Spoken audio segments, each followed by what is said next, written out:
Caros amigos, bom dia a todos. Bom dia. Realmente hoje, para mim, essa manhã está sendo extremamente especial. Sempre que a gente está num encontro como esse, é um momento especial. Mas aí me apresentaram o atual vice-presidente da Federação do Rio Grande do Norte. E desde ontem me falam Júnior, eu não imaginava quem era. Quando eu olho para a figura, aí eu recordei que eu tinha acabado de tirar as fraldas e ele já era. Eu me emocionei, porque era o meu amigo Júnior, os nossos vários encontros e dormir no mesmo quarto, em algumas circunstâncias, de conversar, passou um filme maravilhoso. Eu me emocionei muito. Era esse o Júnior que desde ontem Igor me falava que tinha assumido a vice-presidência, uma das vice-presidências da federação. Meu grande contentamento, viu, Júnior, de lhe reencontrar, de ser firme no trabalho do Cristo, do Consolador. E eu estava olhando, admirado, Júnior tocando, cantando. Tânia e o Alisson a gente nem fala mais porque já é expressão, ícone, particularmente são meus ídolos. Infelizmente, nem sino eu sei tocar. Mas cada macaco no seu galho. Então a gente vai tocando o barco, avançando em direção a esse novo momento que a humanidade vivencia. O nosso tema hoje será conflitos existenciais. Íamos ter, inicialmente, o nosso amigo sugeriu hoje dar uma paradinha, eu disse, não, realmente não é interessante, né? Seria como a gente vai pegar direto e termina, faz tudo de uma vez, porque o nosso horário vai ficar um pouquinho apertado para depois, eu tenho que voltar a Recife, ficaria meio complicado. Então vocês vão ter uma extrema paciência, são 10 horas, e a gente vai levar o nosso trabalho até mais ou menos 11h15, estourando 11h30. Mas eu creio que vocês vão suportar, não é verdade? Eu prometo até dar uma de Oliveira. Se necessário for, eu vou cantar. Preparem-se. Bom, quem é que desconhece que o momento atual que se experiencia na sociedade humana é um momento de profundos conflitos existenciais? Basta verificar os consultórios de psicologia, de psiquiatria, as casas espíritas, os núcleos de atendimento espiritual, para verificar que nós estamos vivendo um momento extremamente delicado da nossa sociedade. Porque a nossa ciência nos trouxe possibilidades imensas no domínio da realidade material. Nossa tecnologia promoveu avanços magníficos nas comunicações. A nossa medicina dilatou o tempo de vida da criatura na Terra. Hoje, nós vivemos facilmente 85, 90 anos de idade. Há poucas décadas, 65 e 70 era o máximo que se alcançava. Esta mesma ciência e a biologia têm promovido a conquista de novos medicamentos e atos cirúrgicos de ponta que têm vencido as mais graves circunstâncias para a saúde da criatura humana.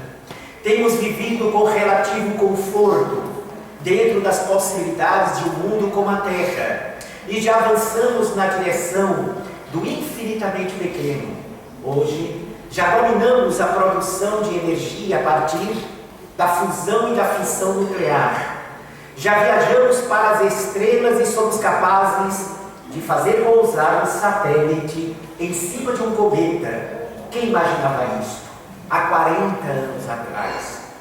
Já investigamos e sabemos aquilo que chamam, desculpe o palavrão, paralaxe das estrelas.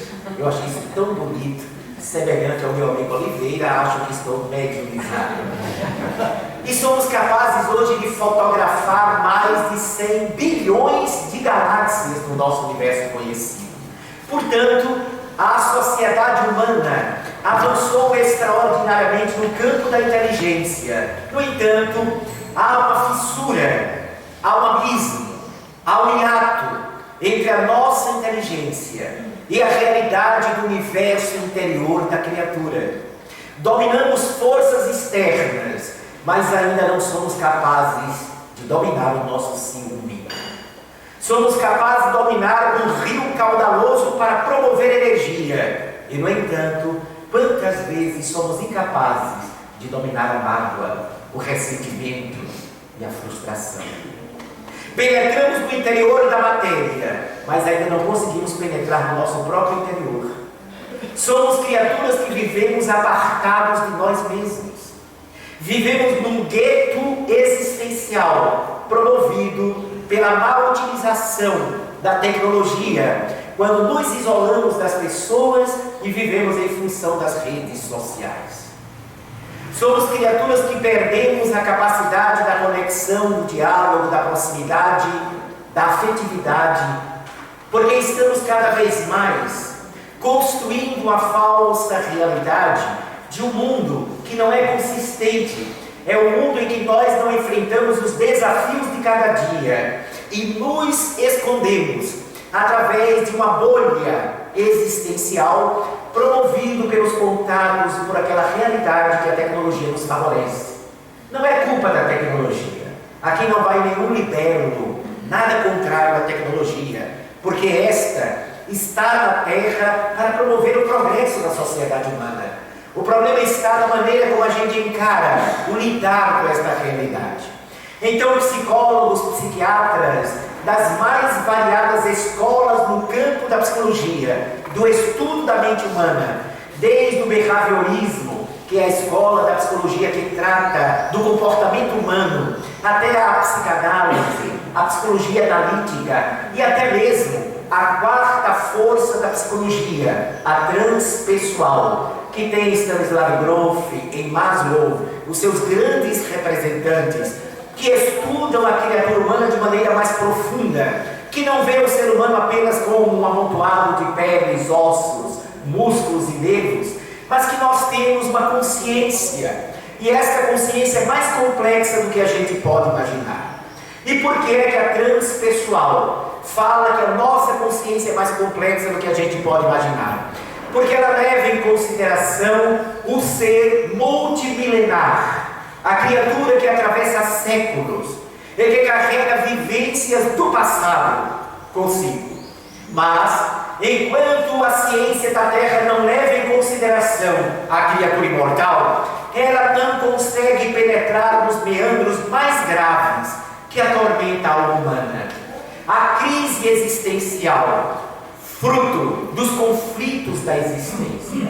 O que são esses conflitos? Por que é que o ser humano está tão conflituoso, apesar de todas as conquistas que nós conseguimos alcançar no campo da inteligência? Exatamente porque desconectamos-nos com a nossa realidade. Porque nós nos desvinculamos da nossa natureza imortal. Porque o nosso olhar é sempre para fora, para a periferia, para aquilo que nos rodeia, e não para aquilo que constitui o nosso mundo interior. Estamos passando os anos sem saber lidar com os desafios. Estamos atravessando os anos, os séculos, sem entender aquilo que nos cerca, e muito menos sem compreender o porquê das nossas dificuldades interiores. Nossos filhos estão crescendo sem uma base de religiosidade profunda. E aí nós fazemos o hiato na detecção dos problemas existenciais. Existe uma escola da filosofia chamada existencialista. Vocês já ouviram falar nela? Os existencialistas. Um dos seus grandes representantes chama-se Jean-Paul Sartre. O existencialista, ele volta-se exclusivamente para a vida material, descartando qualquer possibilidade da transcendência da vida. Nós, com a morte, desapareceríamos e vale apenas a experiência do momento. Segundo os existencialistas, a busca de espiritualidade, de imortalidade, de Deus seria uma espécie de fuga, porque não aceitamos a nossa impermanência, porque não aceitamos que vamos acabar um dia, porque não aceitamos que não existe nenhuma esperança para depois da sepultura. Olha que mensagem consoladora. Você sofre, padece, angustia-se, derrama lágrimas e tem que curtir isto, porque não há solução.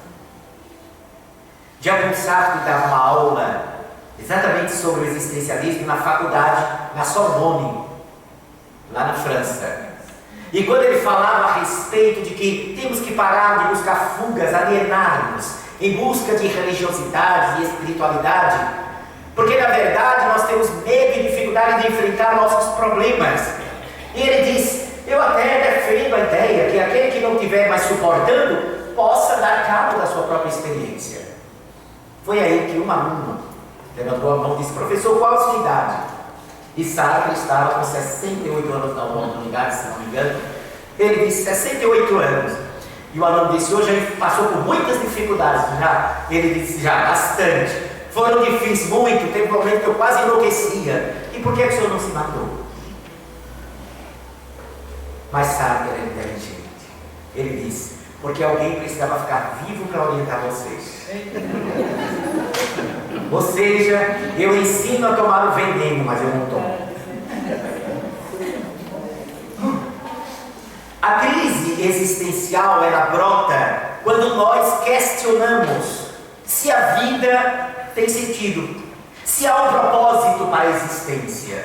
Eu não sei se alguém aqui já passou por essa crise. Ela é relativamente comum quando nós nos defrontamos com determinadas circunstâncias, como por exemplo, um trauma psicológico, uma separação conjugal, até um novo amor, um novo momento de se apaixonar, ou a perda de um ente querido pelo fenômeno da morte, ou quando um filho ou uma filha se aparta de casa quando vai casar, ou quando vai viajar, ou quando vai exercer sua profissão em outro local, sofre-se aquela síndrome do ninho vazio. Essas experiências têm levado muita gente à crise existencial, a parar e dizer: será que tem sentido, meu Deus? Qual é o sentido da vida? E outros chegam a dizer: será que existe Deus? Isto provoca a crise existencial, a dificuldade que nós temos para lidar com perdas. E quando a pessoa não sabe lidar com perdas, sem concretude, sem conteúdo interior, ela fica muito mais vulnerável, fica muito mais frágil, sem conseguir respirar. Teve um filósofo, uma figura extraordinária chamada Wessel Zaff.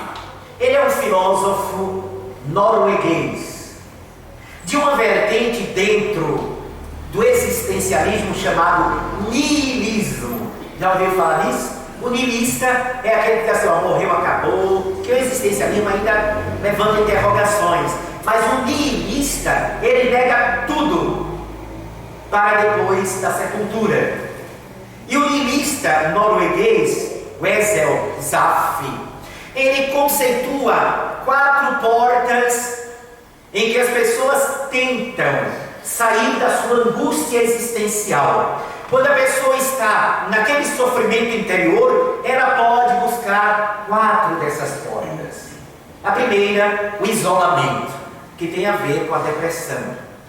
É a pessoa que se isola e não quer tocar a realidade que o envolve.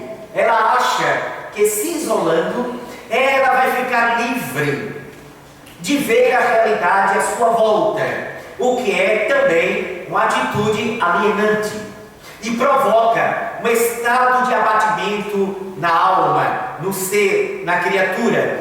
Muitas vezes até religiosos fazem isso, tentam se isolar porque não querem mais sofrer, achando que o isolamento vai lhes evitar padecer. Então, fazem a opção equivocada pelo isolamento, que propicia também o pânico, o cultivo da ansiedade, que leva à síndrome do pânico, ou aos quadros de depressão. A outra porta que a pessoa pode utilizar é a ancoragem. O que seria o fenômeno da ancoragem? É quando a pessoa busca uma âncora para não enlouquecer ou para não perder-se de si mesmo. Segundo os existencialistas, os materialistas, uma dessas ancoragens é a religião.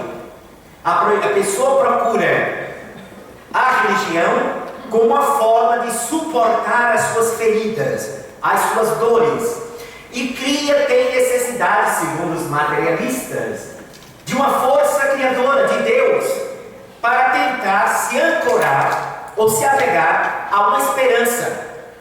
Então a ancoragem é um desses fatores. Outros fatores da ancoragem é entregar a sua vida ao Estado. É o Estado que tem que fazer tudo. É o campo político que tem que resolver toda a vida da criatura. Isso é uma ancoragem. Esquecido que nós somos a individualidade que pode alterar a sua própria vida no dia a dia. A terceira porta que acontece muito é a distração. A pessoa está tão magoada, tão ferida, que ela diz: você sabe uma coisa? Já ouviram nessa expressão? Vou dizer, viu? Me desculpe, eu vou baixar um pouquinho o nível. Vou chutar o pau da barraca. Aí a pessoa começa a levar uma vida dissoluta, começa a levar uma vida superficial e até vulgar, vivendo para as distrações. É por isso que a economia do lazer cresce assustadoramente, porque cada vez mais as pessoas estão achando que a vida só tem sentido quando você tem a chance de se divertir. E aí nós projetamos a busca da felicidade para coisas que passam. Ah, meu sonho, diz o turista lá no Rio Grande do Sul, é ir para as praias do Rio Grande do Norte. Eu conheci o Marco Zero da BR-120 em Touros. Olha que coisa linda, né? Os gaúchos dizem que começa lá e termina aqui, mas a turma daqui diz que começa aqui e termina lá. Só quem pode dizer isso é o governo federal. Mas que coisa! Aí eles acham, vem para cá, se diverte, se alivia. Claro que a gente tem direito ao lazer. O lazer está no livro dos Espíritos. Está lá no livro dos Espíritos. Está na codificação, que nós teremos que ter um momento para o repouso, para o lazer, porque faz parte, inclusive, das conquistas evolutivas da criatura. Mas quando a pessoa vive para o lazer, ela está com uma distorção de natureza interior. Ela está achando que a vida tem que ser apenas aproveitá-la. É aquela pessoa que diz assim: ah, eu já posso morrer porque eu gozei a vida. A pessoa diz isso com 85 anos de idade. Quando você passa na pendeira, só viveu 5.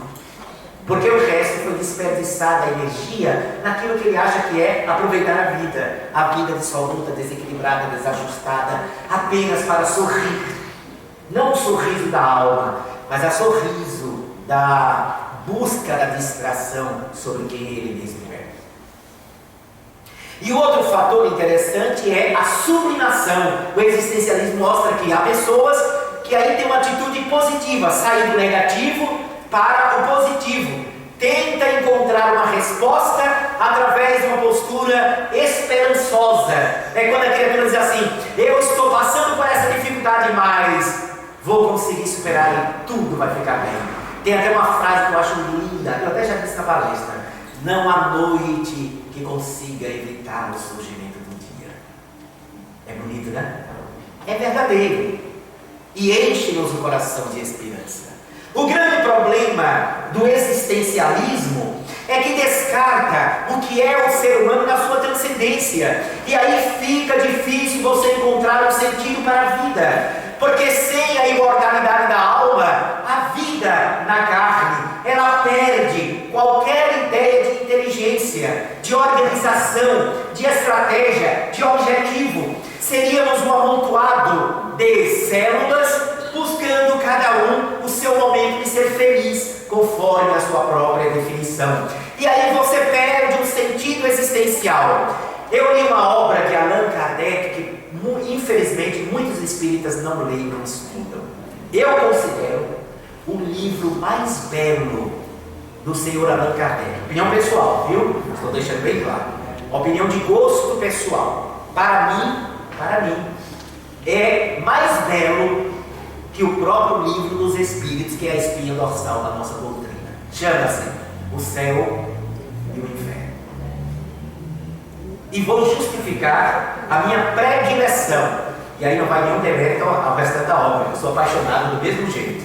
Mas o céu e o inferno, filosoficamente, dá um banho e destrói as argumentações existencialistas, destrói as concepções materialistas, porque no céu e no inferno, Allan Kardec faz um passeio histórico da busca da criatura pelo sentido da existência e permeia, navega nas águas históricas das religiões, buscando entender qual é a concepção do que existe depois da morte. E ele fala sobre as ideias nihilistas, panteístas e das religiões oficiais tradicionais. E com seu raciocínio lógico, com seu poder de argumentação que parece uma faca cortante penetrando um tecido, Allan Kardec, ele vai esmiuçando o raciocínio dos negativistas.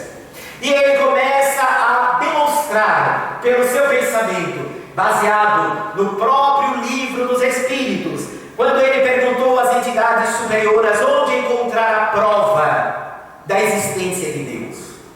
Ninguém vai conseguir conceber a vida sem partir de Deus. Não consegue. Você não encontra um sentido para a existência sem partir da questão de Deus. Então, quando ele perguntou no livro dos Espíritos onde encontrar a prova da existência de Deus, os Espíritos disseram num axioma, ou seja, numa máxima de vossa mesma ciência, que nos diz: não existe efeito Sem causa. sem causa. E Kardec desdobra em outras páginas: não pode existir um efeito inteligente se a causa também não for inteligente. Porque aquilo que não tem inteligência não produz o que é inteligente. E mais, o que não tem inteligência não pode ter planejamento, estratégia, finalidade. Quando você pega a teoria da evolução da espécie, quem foi que trouxe essa teoria? Quem se lembra? Charles Darwin. Quando Darwin apresentou a teoria da evolução da espécie, vale ressalvar, 2 anos depois do livro dos Espíritos, foi em 1859. Kardec lançou o livro dos Espíritos em 1857. Antes de Darwin, lá está os Espíritos respondendo a Allan Kardec, do átomo ao arcanjo, que por sua vez já foi o quê? Átomo. Eita, você não leu ainda o livro dos Espíritos, gente. Do átomo ao arcanjo, que por sua vez já foi átomo. O que é que ele quer dizer com isso? Qual é o sentido dessa frase? E antes de ser anjo, a gente vem de onde? Do menor. O átomo tem uma espécie de vida.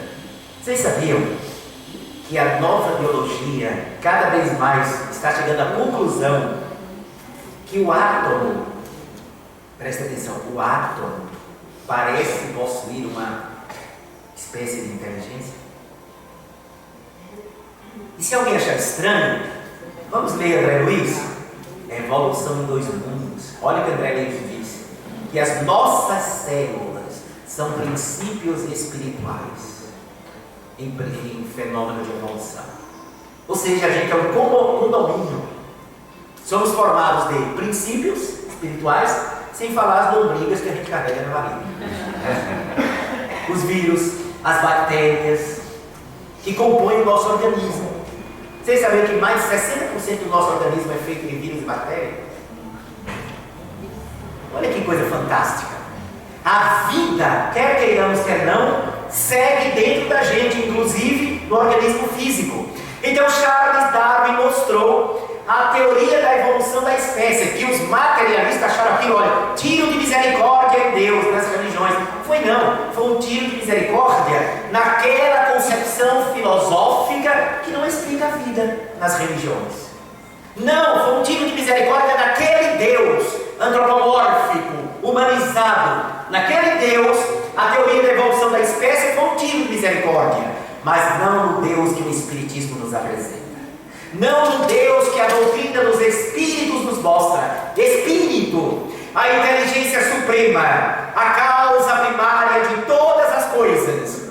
Então é a partir desse raciocínio no céu e inferno que ele mostra que quando você tem uma finalidade, quando se parte do simples para o complexo, você tem um aperfeiçoamento. Como poderia a matéria bruta que não pensa, como poderia a matéria bruta, o acaso que não tem inteligência, organizar a evolução da vida, da simples bactéria ou do ser unicelular, formado, claro, o nome já disse, por uma só célula, para o ser humano tão complexo que nós somos.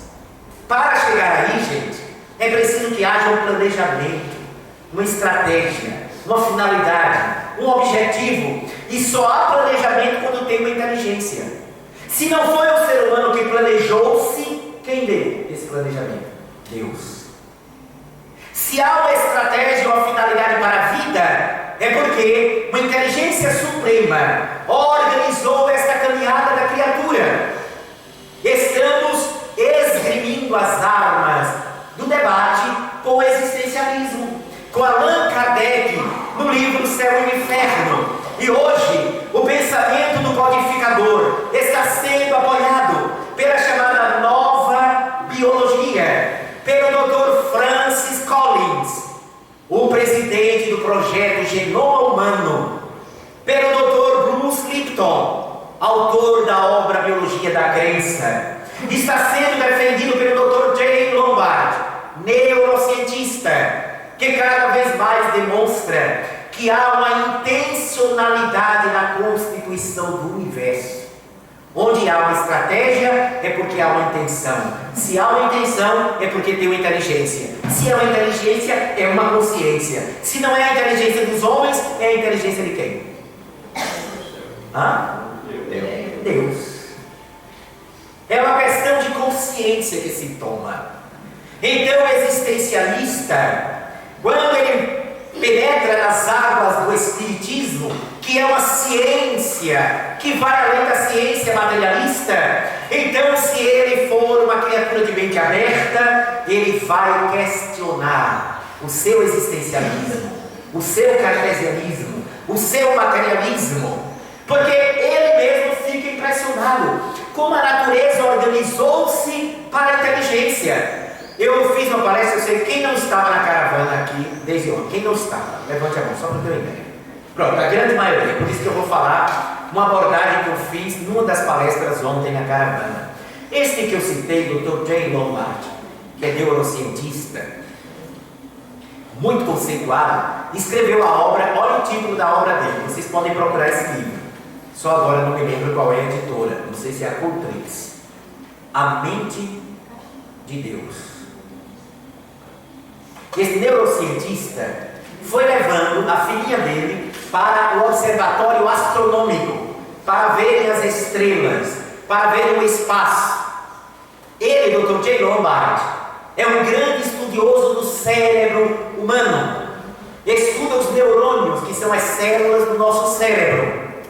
E quando projetaram no observatório uma fotografia completa, panorâmica, dos bilhões de galáxias fotografadas pelo telescópio Hubble, ele teve um impacto, porque o desenho daquelas galáxias mostrou que elas estavam interligadas, como a rede, como a teia. O que diz a física moderna também, tudo está interligado.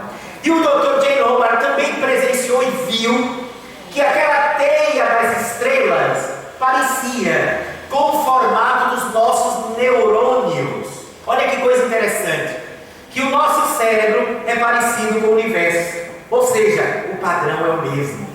Que quando as galáxias se espalham e as estrelas lançam uma espécie de braço de gás, parecem os neurônios com o núcleo da célula, citoplasma da célula e os detritos.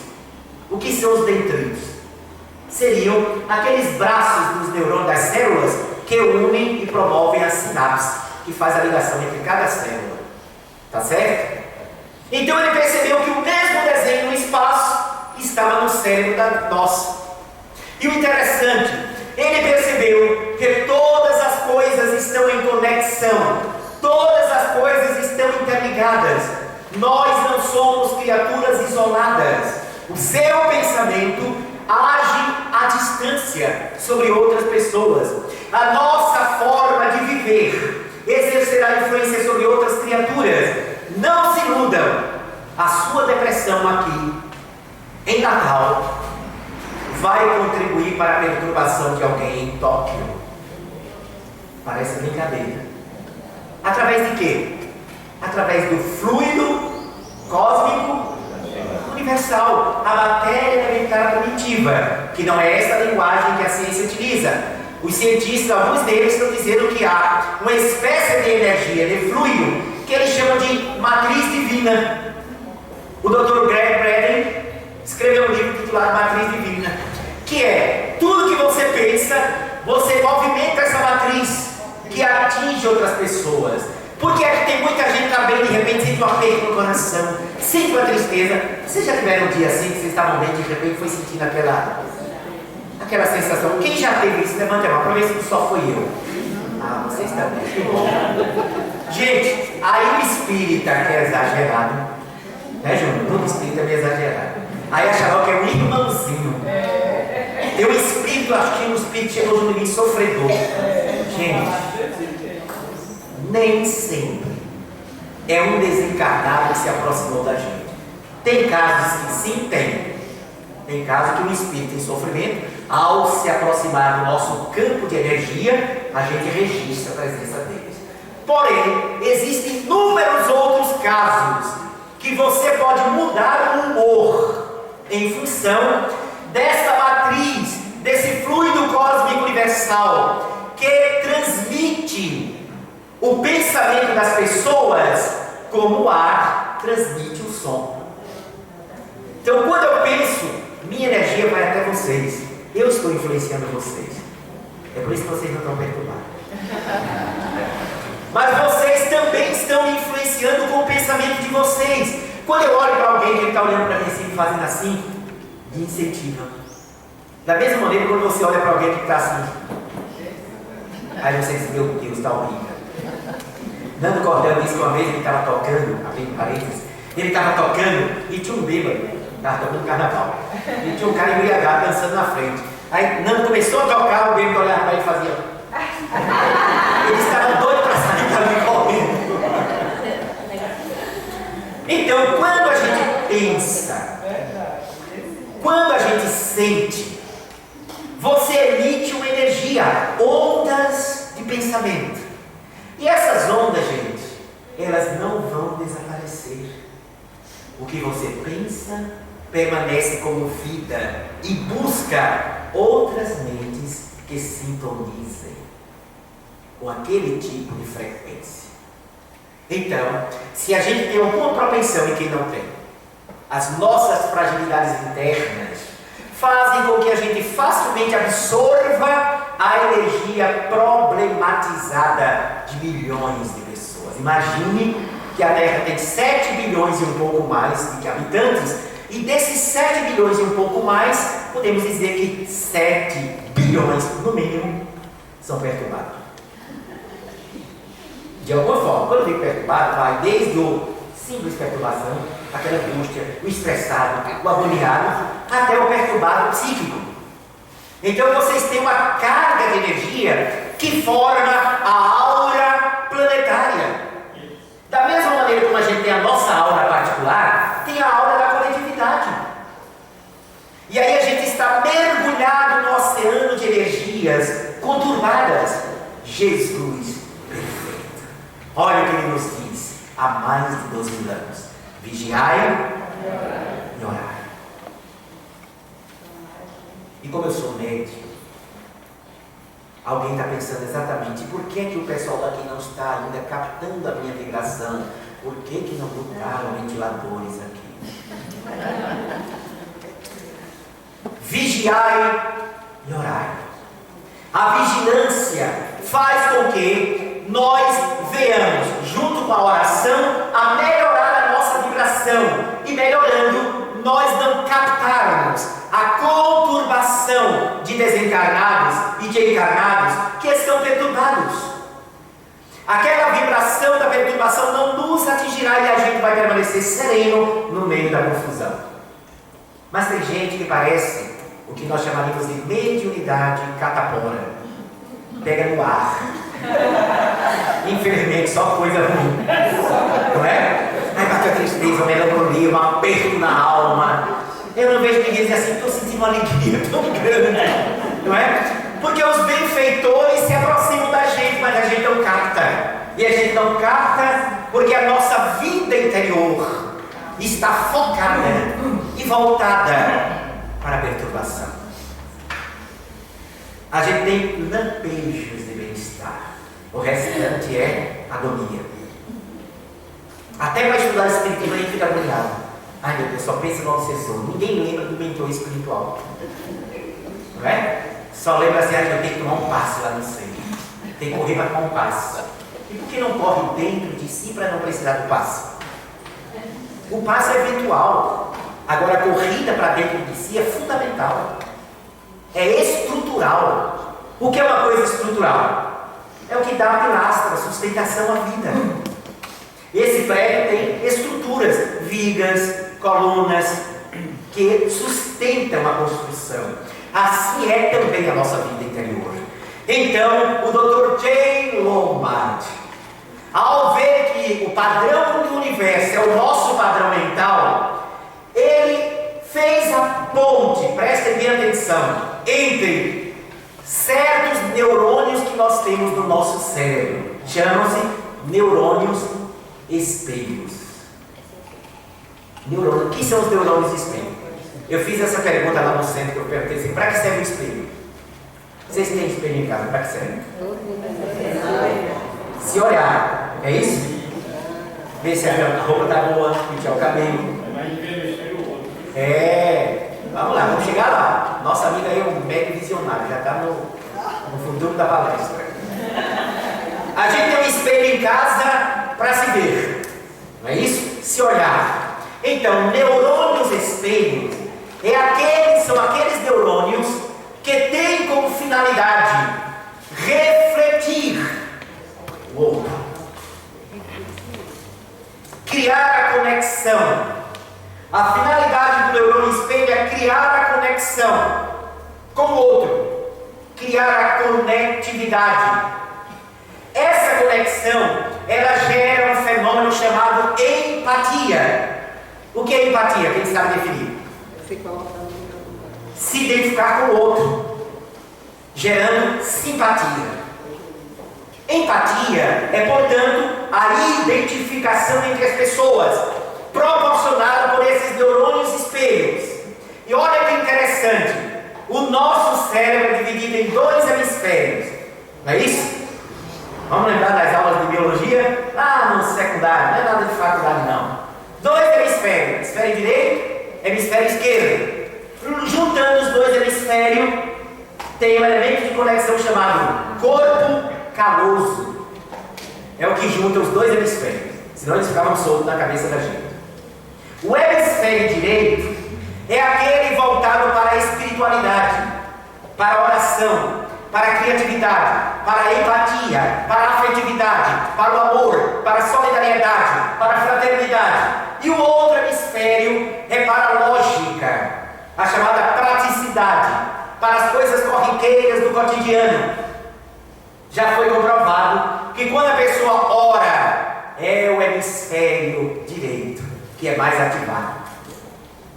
Quando você ama, é o hemisfério direito o que é ativado. Quando você tem empatia, o hemisfério direito se acende. Portanto, esses neurônios espelhos, eles proporcionam a nossa vida de relação.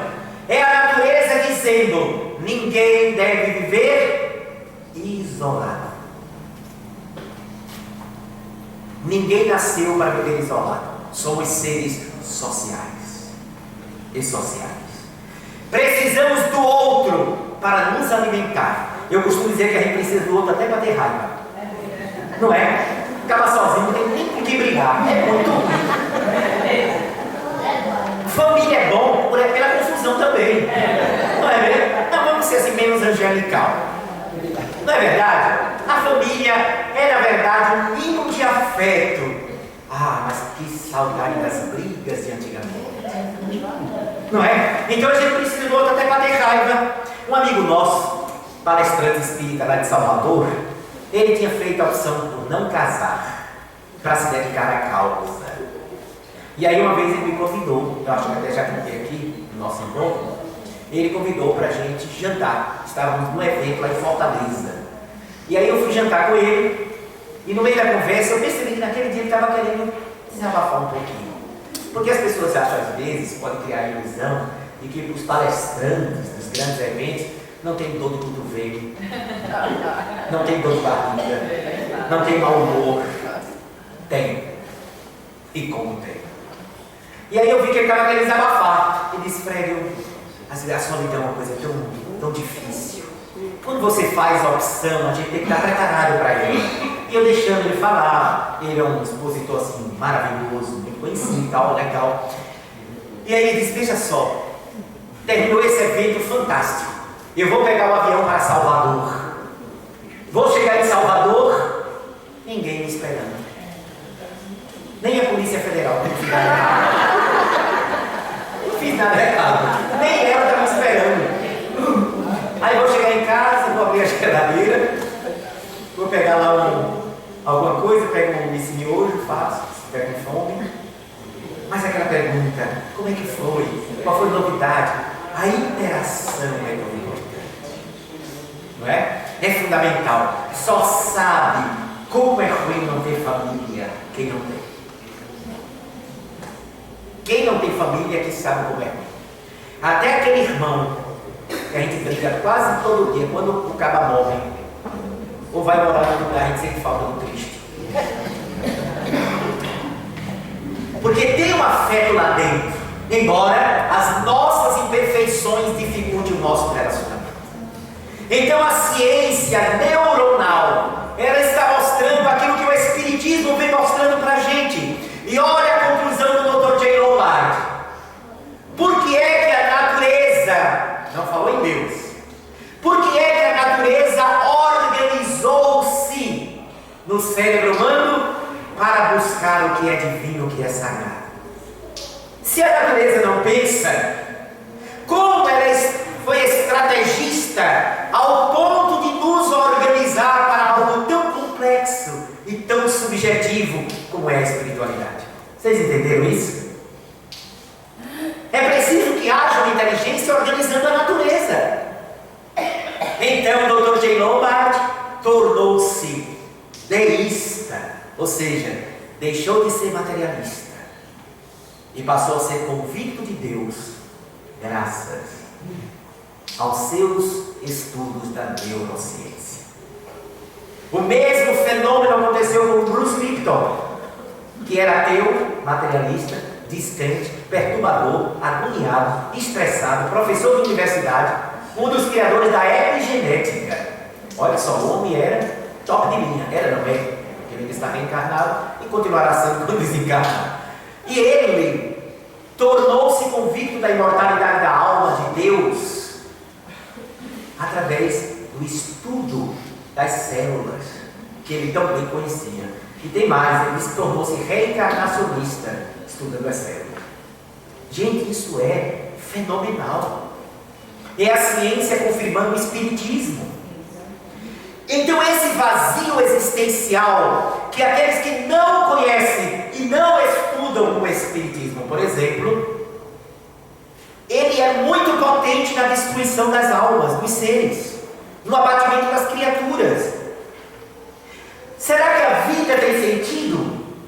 Se eu não entendo por que é que eu vivo nessa família? Às vezes a família está tão desestruturada que a gente questiona a vida. Por que é que eu nasci aqui? Eu gosto tanto de ser o fulano, por que eu não nasci na família dele? Não é? Aí a gente começa a questionar primeiro Deus, depois questionar a sua existência e por fim questionar a vida. Parece não ter sentido. Quando você não insere o conceito da reencarnação, a vida não tem sentido. Quando você tira a base que a doutrina dos Espíritos nos traz, você não consegue encontrar uma resposta para a existência. Nós perdemos essa conexão. E é o Espiritismo que vem nos trazer a transcendência da existência, pela mediunidade, pela demonstração de que nós não morremos. Livro dos Médiuns. Muita gente acha que só quem tem que estudar o livro dos médiuns são os médiuns. Ao meu ver, isso é um grande equívoco. Tem gente assim, não, você está na mediúnica? Não, então não precisa estudar o livro médium. Ao contrário, quem estuda a mediunidade está estudando o ser humano. Estudar a mediunidade não é só para quem é técnico em mediúnica, não. Estudar a mediunidade é conhecer quem somos nós. Porque todos nós sofremos mais ou menos a influência do mundo espiritual. Qual é o primeiro capítulo do livro dos médiuns? Vocês que estudam a codificação. Qual é? Quem se leu? Eita, ninguém estuda a codificação. Livro dos médiuns. Primeiro capítulo do livro dos médiuns. Há espíritos. Olha como Kardec era sábio. Gente, o que é o médium? Aquele que serve de intermediário entre o mundo espiritual e o mundo terrestre, físico, ok?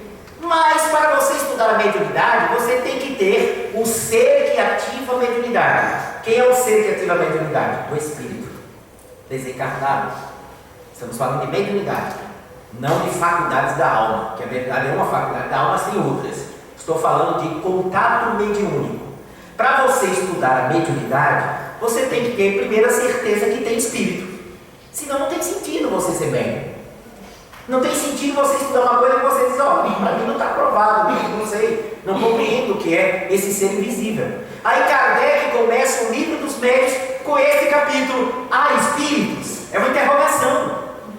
O primeiro capítulo do livro dos médiuns é um questionamento. Há espíritos? E o grande codificador faz uma análise extraordinária desde os tempos primordiais da civilização humana, mostrando que os espíritos sempre estavam na história de todos os povos. E por fim, quem são eles? Os espíritos. Ele perguntou na casa da senhorita Bondan: quem são vocês? Ele estava perguntando àqueles seres invisíveis que estavam provocando os fenômenos que a codificação trata. Quem são vocês? Perguntou Allan Kardec. Ele já sabia, mas ele queria que fosse confirmado. Olha a resposta que os seres invisíveis deram: nós somos as almas dos homens que viveram na terra. Aí isso abriu um horizonte magnífico. Somos as almas dos homens que viveram na terra. Então Allan Kardec chegou à conclusão que o mundo invisível que nos envolve, que age sobre nós, é formado pelas mesmas características da sociedade humana. Por quê? Se o mundo espiritual é formado pelas almas dos homens que viveram na Terra, logo é tão diverso, tão múltiplo quanto aqui. Porque aqui na Terra nós temos o quê? Sábio, pseudo-sábio, enganador, malicioso, ciumento, prepotente, ambicioso, desonesto, carinhoso, afetuoso, rude, espinhoso, sorridente, para baixo, fechado, para cima, gordinho, magrinho. Tudo isso existe na Terra. Logo, a morte não transforma de uma forma milagrosa cada um de nós quando a gente passa por ela. Então, a sociedade dos invisíveis é caracterizada por essa mesma diversidade. A maioria das pessoas que vivem na Terra é espiritualizada ou pouco espiritualizada? Pouco espiritualizada. A maioria está preparada para morrer ou despreparada? Despreparada, inclusive os espíritos. É bom ressaltar. Para ninguém achar que a gente está top de linha, né? Com exceção dos espíritas do Rio Grande do Norte, o restante está tudo bem agoniado. Ora, se a maioria não está preparada para a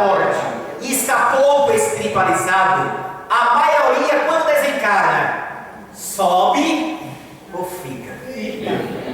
Não é, gente? Fica ou sobe? Fica. Fazendo pressão sobre a realidade física. Ok? Então por isso que você tem na crosta aqui, ó, no meio da rua, no shopping center, estádio de futebol, barraca de cachaça, você tem os espíritos da sua condição comum interagindo com as pessoas na Terra, de acordo com as suas afinidades, de acordo com a sua realidade. E muitos que desencarnaram continuam com crise existencial. Não aceitam que morreram quando sabem que morreram, porque uns nem sabem, mas tem os que sabem e não aceitam, que continuam sentindo as mesmas necessidades. Tem espírito que continua acompanhando a viúva, ou o viúvo, é o quê? É caso.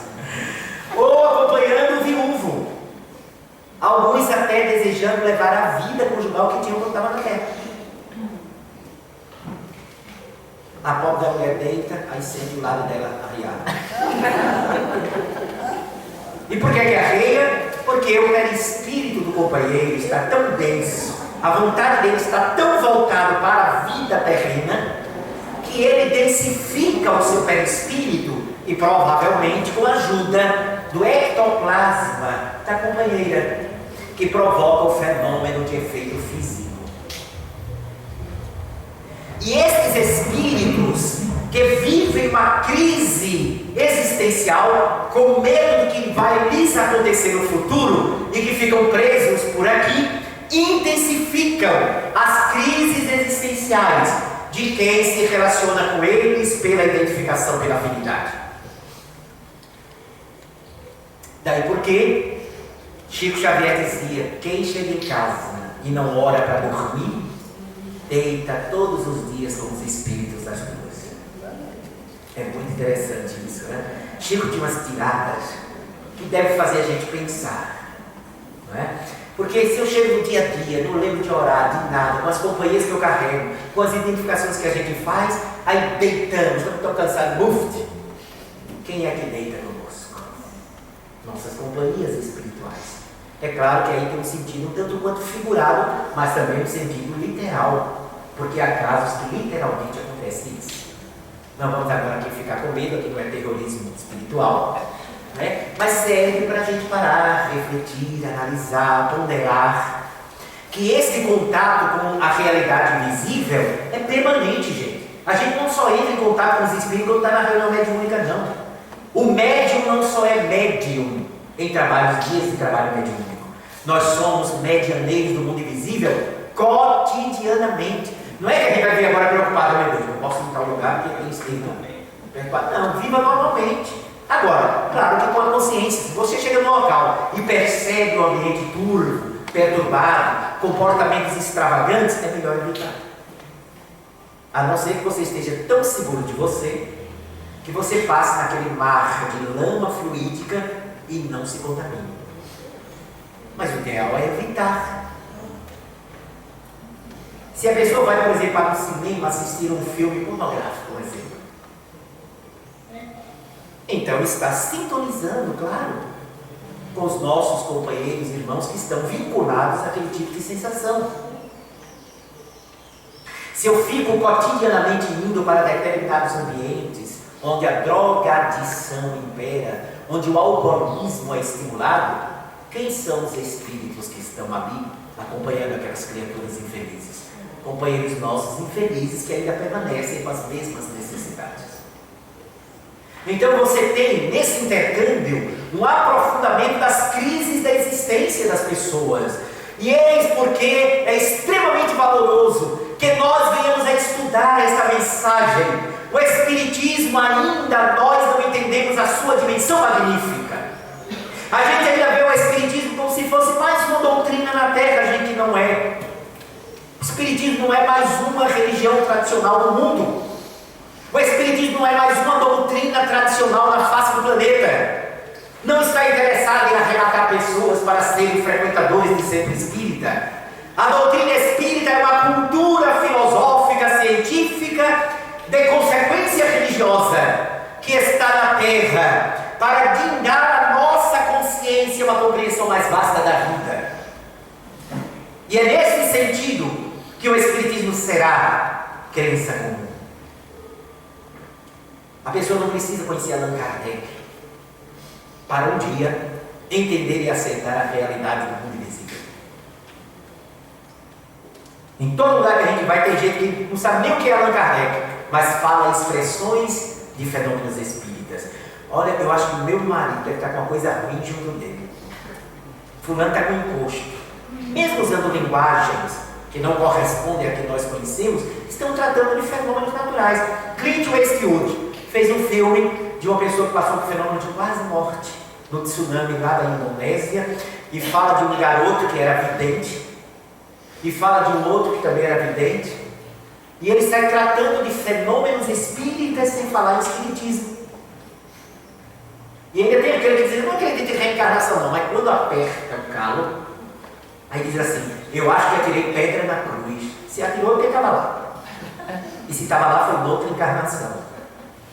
Então, espiritismo está se tornando crença comum, porque o espiritismo sempre existiu na história do nosso planeta, porque são leis da natureza. Agora, associamos espiritismo à codificação de Allan Kardec, que foi quem criou o nome. É um neologismo. Fenômenos espíritas sempre existiram e sempre existirão. A palavra espiritismo foi criada por senhor Allan Kardec para definir melhor aquele corpo de ensinamentos e não se confundir com outras doutrinas espiritualistas. Então estamos falando de uma filosofia extraordinária, capaz de nos tirar da crise existencial. O Espiritismo também não quer dominar a consciência. Pelo contrário, o Espiritismo, por trazer a fé raciocinada, quer que pensemos por conta própria. Não pensem porque um médium ou alguém que você admira na cultura espírita disse isso ou aquilo. Pondere o que foi dito. Quando alguém me pergunta, Fred, você acredita mesmo na reencarnação? Eu respondo, não. Eu não acredito apenas. Eu sei que a reencarnação é fato.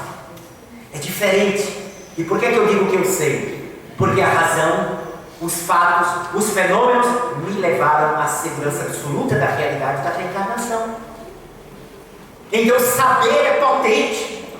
Crer pode ser eventual. Crer pode ser uma influência de pares. Mas se aquilo não deitar raízes na consciência da criatura, pode se perder no meio do caminho. Você crê em Deus? Não apenas creio em Deus, eu sei. Porque nada pode gerar tanta inteligência e perfeição se não existe uma inteligência perfeita em cima disso. Não tem como. Isto é impossível. É você achar que um tijolo pode gerar Goethe. Um tijolo pode gerar um Cristo. Um tijolo pode gerar Beethoven. A consciência é mais do que a matéria. Nós somos seres conscientes. É a consciência que faz você sentir saudades, pensar, refletir, transformar, que faz você interpretar. Tânia falou que agora ela canta interpretando a música. Interpretar é um ato de consciência. É um ato de consciência.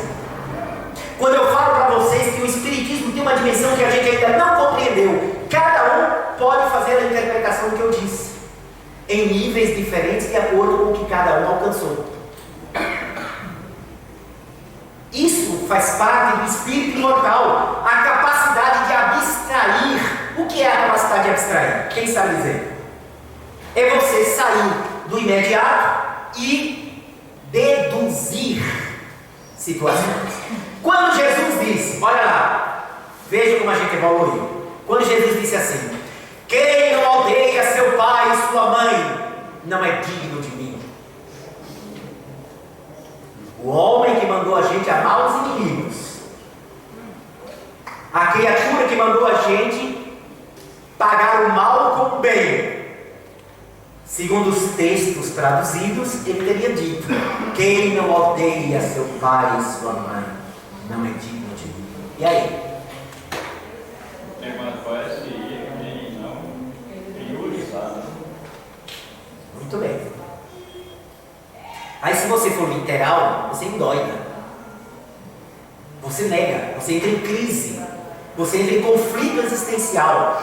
Mas quando você vai para o contexto da época em que Jesus falou, vocês querem que eu dê a interpretação? Quer? Vamos lá. A palavra odiar, quando você traduz para o aramaico, que era a língua que Jesus habitualmente falava, o próprio hebraico, odiar não tem a mesma conceituação que tem para nós odiar. Odiar para a gente é ter raiva. Odiar para a gente é nutrir sentimento ruim. Mas no aramaico, no contexto da época de Cristo, na cultura hebraica, odiar consideraria amar menos. E aí está de acordo com o primeiro mandamento que Moisés apresentou: amar a Deus sobre todas as coisas. Então Jesus, que interpretava o pensamento de Deus, disse: quem não odiar seu pai e sua mãe não é digno de mim. Ou seja, quem não amar menos as coisas da terra, inclusive a relação amorosa da terra, está colocando as coisas do mundo acima das coisas de Deus. É mais fácil um camelo passar no fundo de uma agulha do que um rico entrar no reino dos céus. A nossa capacidade de abstrair, quando era casada, a gente dizia: está vendo? Quem é rico não entra. É errado, rico entra. Tem muito pobre que não entra. Porque além de ser pobre, é arrogante. Além de ser pobre, é vaidoso. Ter roupa rasgada e passar fome não quer dizer que é humilde. E andar de limusine não quer dizer que a pessoa não tem humildade no coração. O que Jesus quis dizer, olha a interpretação para o contexto atual. O que o Cristo quis dizer com esta passagem foi que, conhecendo a nossa psicologia, quem é o ser humano, nós somos tão apegados à matéria, que quando nós nos enriquecemos materialmente, esquecemos das coisas da alma. Quantas vezes, se a gente tirasse na Mega Sena, a gente continuaria talvez espírita? Não, eu continuaria a dizer isso antes de ganhar uma coisa. Porque quem chega o final de ano tem a famosa Mega Sena, que é 300 milhões. O que tem de espírita jogando para dizer assim: se eu ganhar, Senhor, vou fazer um abrigo para idosos, uma creche para crianças abandonadas, e não ganha de jeito nenhum. Porque o Senhor sabe, conhece as nossas fragilidades, sabe o que aquilo pode fazer com a cabeça da gente. Não precisa nem ficar rico, basta uma promoção profissional e às vezes a gente já trata o subalterno como espírita, de maneira negativa. Esquecemos os fundamentos. Por isso que Jesus disse que psicologicamente nós não sabemos enriquecer, porque tornamos-nos escravos dos sentidos físicos e esquecemos de Deus e das coisas da alma. Quantas pessoas têm muito dinheiro e vivem em crise existencial? Porque percebe que ter tudo aquilo, goza, tem todos os prazeres, vai para onde quer, mas depois cai no vazio. E por que cai no vazio? Porque depois que você prova aquelas coisas, nem passa. Você já acostumou.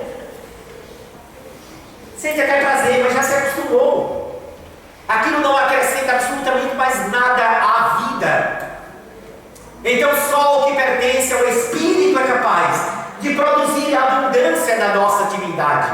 É capaz de responder aquilo que a gente carece.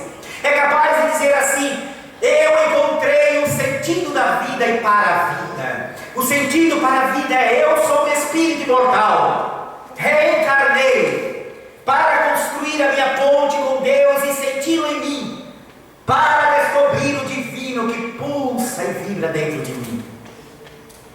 A finalidade de estar na terra é desenvolver as minhas qualidades interiores, o meu potencial, acreditar em mim mesmo E nós temos nesgas de esclarecimento sobre isso. Olha, quando a gente está feliz, quando a gente está valorizando um momento como esse, quando a gente ouve uma música que nos emociona, a gente sente que há algo mais profundo do que é passageiro. Quando a gente olha nos olhos de uma criança que nós amamos, de uma pessoa que queremos bem, e a gente sente que a vida tem transcendência, a vida tem beleza. O momento que revive o amigo Júnior, ali dentro, foi um momento transcendente. Não para ele, mas para mim foi. Porque eu viajei na emoção. Me emocionei profundamente. Porque a história de vida da gente fala do espírito que nós somos. A emoção. Qual é o lado da emoção do nosso cérebro? Qual é o lado? Direito ou esquerdo? Direito. Que é o lado do espírito propriamente dito. Não que o lado do esquerdo não seja, mas o lado esquerdo lida com as coisas mais imediatas da carne, das suas experiências materiais, que é importante que assim seja. Se só o lado da gente funcionasse, o lado direito, por exemplo, a gente se alienava do mundo e fatalmente a gente desencarnaria cedo. A gente precisa do lado esquerdo para uma âncora, para que a gente viva aqui. Chico Xavier diz, cuidando dos cachorros, como ele vivia sozinho, entre aspas, ele dizia: se eu não me apegar aos nossos bichinhos, eu deixo vocês. Porque era uma forma de ele voltar-se para as coisas imediatas do mundo. Porque ele já aspirava a uma realidade mais transcendente. Ele já buscava a realidade do Espírito. Então nós precisamos do equilíbrio dos dois lados. A fé raciocinada, mover o lado esquerdo, cuidar das coisas do mundo, sem se escravizar às coisas do mundo. A gente precisa trabalhar, sustentar a família, não é verdade? Aprender, se interrelacionar, a gente precisa disso. Agora, quando a gente faz tudo isso, também utilizando o lado direito do nosso cérebro, aberto à criatividade, aberto a novas expressões, aberto a novo conhecimento, e nós então caminhamos de uma maneira harmônica e passamos pelo mundo, construindo de forma prática no mundo. É por isso que a gente constrói obras para o mundo, mas que estão alicerçadas no espírito imortal. E agora, sentindo que eu sei que vocês estão muito cansados porque o calor está desgastante demais, vamos concluir para vocês ficarem mais à vontade, daqui a pouco ouvir música, que música está maravilhada, não é verdade? Então eu gostaria de concluir a nossa abordagem, meus amigos, dizendo que entrar em crise existencial nós somos todos passíveis.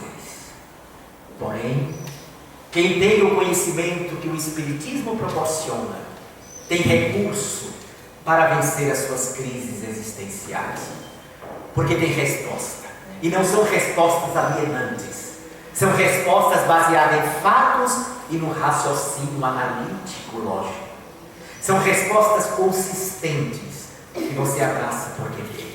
Você chegar para alguém que viu o Espírito ou que vê Espírito, dizer que ele não está vendo, ele pode não passar para você a comprovação, mas ele sabe o que está vendo. Ele sabe do contato que está tendo. Ele sabe da realidade palpável daquela comunicação. Ele sabe que o mundo espiritual está ali, aqui, acolá. Quando eu tenho a oportunidade, é raríssimo, de ver espíritos, a emoção é muito grande. E eu não vejo assim, fica assim, lelé da cuca, não. A gente vê um momento que pode estar vendo um ali, pode acontecer. E você vê ele fazendo alguma coisa, olhando para você, mandando uma mensagem, dizendo qualquer coisa, você vê. E sem ser esquizofrênico, quando você está fazendo uma palestra e alguém vem e sopra e começa a dizer, fala isso. Vamos por esse lado aqui. Tem gente precisando de tal abordagem. Olha que coisa interessante. Não é? Às vezes parece um microfone falando no vídeo da gente. Outras vezes parece uma pessoa mesmo que está aqui do lado. Aí você vai dizer para a pessoa que está vivendo isso que não está. Aí você termina a palestra, alguém me diz, rapaz, você abordou uma coisa que eu estava precisando ouvir. Foi a turma que soprou aqui, ó. Faz isso. Aborda tal coisa. Vai nessa direção, depois tu volta. O problema é se a pessoa não saber voltar. Vai dar uma confusão terrível. Então, quem tem a experiência encontra a resposta para o sentido da vida. A vida não tem apenas um sentido, tem infinitos objetivos, infinitos sentidos. A nossa dor não deve ser vista como uma dor única. Nossa dor é o aprendizado, é o abrir a consciência, é o dilatar a mente, é dar expressividade ao coração, é fazer a gente se abraçar com a razão, é condicionar a nossa existência ao poder que nós carregamos como filhos de Deus. Porque nós carregamos esta mensagem incrustada na alma. No nosso DNA está a presença divina, está a linguagem dele, a linguagem do poder espiritual, está a linguagem da grande transformação, a linguagem daquele que passou trazendo a simplicidade como a grande bandeira, Francisco de Assis. A linguagem de quem disse para as pessoas: sejamos pobres, no sentido de desprendimento e despojamento, não no sentido literal do termo. A linguagem de quem diz: somos o sol que devemos nos acender para clarear a vida, para iluminar as madrugadas, para sustentar os caídos, para enxugar as lágrimas esquecidas, para pensar as feridas abertas que correm pelo chão, para cuidar das crianças abandonadas sem ter nem mesmo um coração.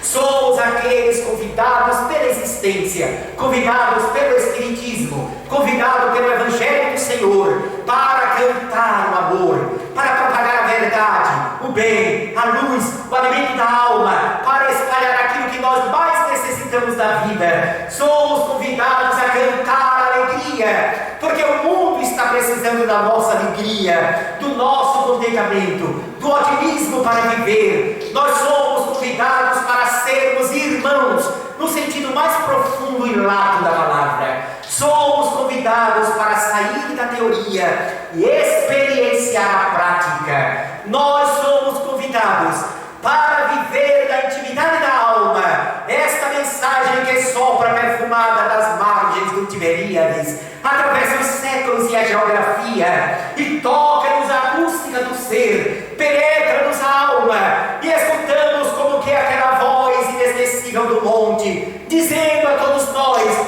vós sois o sal da terra e a luz do mundo, vós sois o reino de Deus que caminha pelo mundo, vós sois as minhas mãos, apêndices do meu coração, junto aos filhos da amargura. Aquela voz do monte que nos trouxe a beleza do sermão da montanha em Kurhatzin. Nós somos aqueles que podemos ler novamente as margens do tanque de Siloé, as mãos do Cristo devolvendo a luz dos olhos ao cego ou ao paralítico que mergulhou nas águas.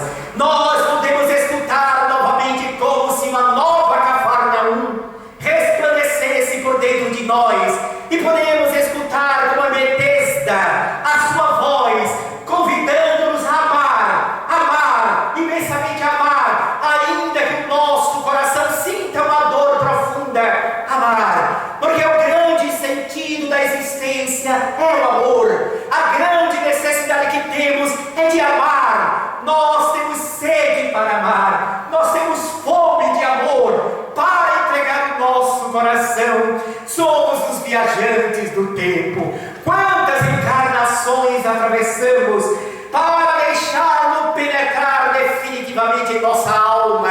Foram centenas de vidas da matéria, escutando o Evangelho nas suas diversas vertentes. Agora, escutando o Consolador prometido, somos eles, os trabalhadores da última hora, que devemos levar ao mundo, superando os nossos espinhos e as nossas dores, a esperança que Ele trouxe para a humanidade.